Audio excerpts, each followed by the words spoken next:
Hi, Linda. So you're working on this project, and we haven't seen, I don't think we've seen, no, any images that are related to it yet, right? Some people have been photographing for the last modules, building this work, but I think this is your first image that we're seeing of this.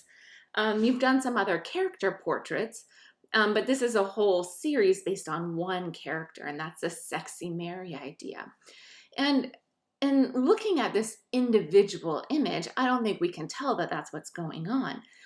But because you're working in a series, I think that will come together and be very apparent as we see the repetition of the veil, as we see, you said the rosary and some of them, as we see, I'm not sure if I would relate the wet cloth um, to Mary, but I'm sure many people would, and maybe that's just the religion that I was raised with, opposed to being more of, I'm guessing this is coming more from a Catholic root.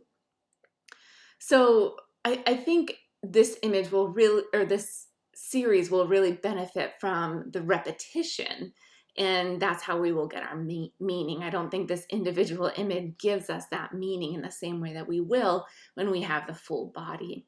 So I really look forward to where this is going for you.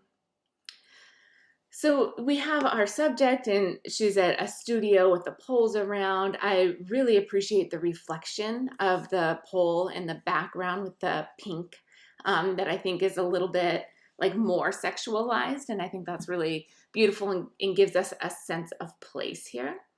And then you have your subject, and you're having the pole represent both the pole for pole dancing or exercising or whatever you want it there, but having a sexy edge to it, and to have Mary at the foot of the crucifix, so holding on to it in a way in remembering the death of Jesus. And I think if we look through different historical documents, there are plenty that have Mary as being in a relationship with Jesus. So maybe you're reflecting on that a little bit.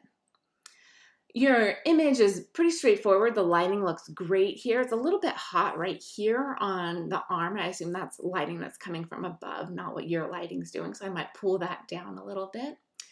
But you're in a tricky lighting situation with all these mirrors, and I think you handled that so well. She's fully lit, but we're not having any reflection on the background. It appears that the focus might be a little bit in front of her, or maybe she moved slightly. And when I zoom in on this, I'm not able to, it just gets pixelated for me, but I want you to double check that her eyes are the best focus in this. To me, it looks like her hand and her leg here, even her hair are in better focus. Like you're a little bit in front of where the focal point is. But as you blow this up, you'll be able to see that with a higher quality image of more than 2000 pixel image. So I'd like you to take a look at that just to assure that this is the strongest image that you have out of your series. I look forward to seeing how this grows, and I think that even if the studio closes, it sounds like it might because of COVID and this all these shutdowns that we're having again, and that will affect the studio. It might also affect how many people you want to come in contact with. So being very flexible with this and figuring out how you want to portray this in different forms is going to be important. That's something that you should be thinking about right now, even if it's not for sure which way the closures are going to go. Think of how you can recreate this in different areas. So I think you're off to a great start here, and I look forward to how this all comes together and how it benefits from the multitude of images.